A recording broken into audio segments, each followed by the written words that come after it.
The words escaped him before he could measure them. They weren't loud or aggressive. They were worse than that, casual. The kind of sentence people release when they believe their opinion is harmless.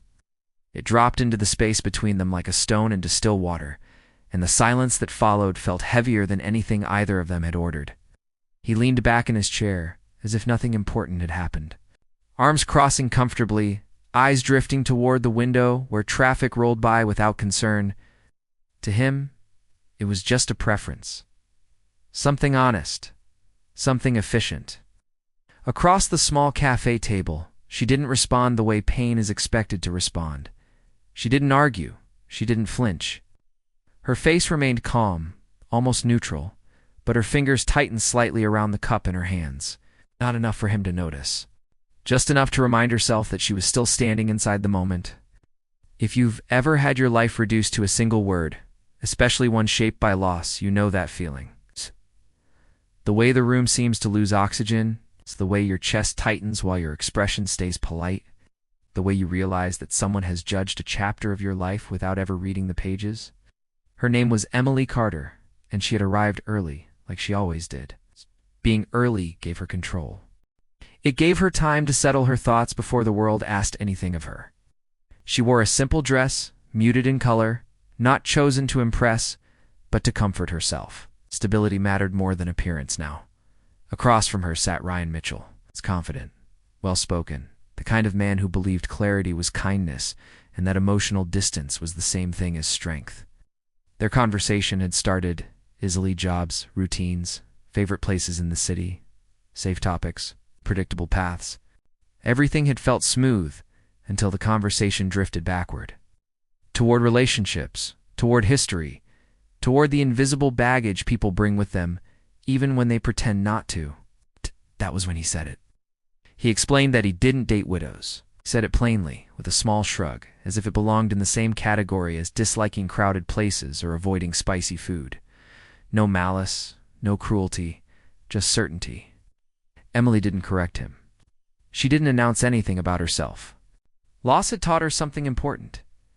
Explaining your pain to someone who hasn't asked to understand it rarely leads anywhere good. She had been a widow for nearly 5 years, but she never introduced herself that way. Before that word defined her in other people's minds, she had been a wife, a real one. Not in a perfect storybook marriage, but in a deeply human partnership with a man named Daniel.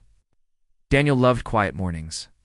He fixed broken lamps and believed problems could be solved if you stayed long enough to face them. Their life together wasn't flashy, but it was full. Shared routines, shared plans, shared confidence in a future that felt stable until it wasn't. Illness arrived without warning. No dramatic buildup, just a diagnosis that moved faster than anyone was ready for. Less than a year, Daniel was gone, leaving behind a silence that never truly lifted. Emily didn't fall apart the way movies suggest. Instead, she learned how to function with absence, how to carry grief without letting it harden her, how to smile without pretending she wasn't changed. Sitting across from Ryan now, she felt that old ache return. Not because of rejection, but because of how icily he dismissed something that had reshaped her entire existence. Ryan, meanwhile, felt justified.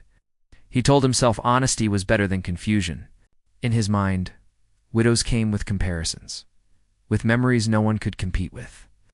He didn't realize his opinion wasn't built on experience, it was built on fear. Fear of being second. Fear of not being enough. Fear of emotional territory he had never stepped into. Glanced at Emily's composed expression and assumed his words had landed softly. He mistook restraint for indifference. He didn't know that some people learn how to absorb pain so quietly that it looks like strength. The shift didn't come through confrontation, it came through observation. At the table beside them, a young mother struggled to gather her belongings while managing a restless child. The child tugged at her sleeve, repeating the same question over and over. The woman apologized awkwardly, clearly overwhelmed. Without hesitation, Emily stood. She steadied the chair, knelt to the child's level, and spoke gently. Her voice changed, warmer, calmer, present. The child relaxed, laughed. The tension dissolved. Ryan watched closely. When Emily returned to the table, the conversation resumed, but something had changed. The air felt different. Emily spoke about her work at a nonprofit organization, about helping families navigate difficult transitions, about finding purpose and service when life doesn't follow the plan you once trusted. She never mentioned her loss again. She didn't need to. This time, Ryan listened. Really listened. He noticed the confidence in her voice, not loud or performative, but earned. He felt an unexpected discomfort, the kind that appears when your assumptions don't match reality. Had expected a widow to be fragile, defined by sadness. Instead, Emily carried depth, perspective, quiet authority. They parted politely that evening, no promises made. Driving home, Ryan replayed the date again and again, the moment his words landed. The way Emily's eyes had shifted not with anger but with something more restrained, something dignified. He thought about how untouched his own life had been by real loss, and how little that had prepared him to understand others. That night, his phone rang. His father had been rushed to the hospital after collapsing at home. Nothing fatal but serious enough to keep Ryan sitting in a waiting room for hours, surrounded by strangers holding on to fear. Watching families whisper. Watching people pray. Watching love reveal how fragile it truly is. For the first time, Ryan felt the edge of the pain he had spent years avoiding. In the days that followed, Emily stayed in his thoughts. Her patience, her kindness, the way she carried her past without letting it close her off. He realized then that what he had rejected wasn't widowhood, it was vulnerability. It was the truth that real love always risks loss. Avoiding that risk hadn't made him safe. It had made him shallow.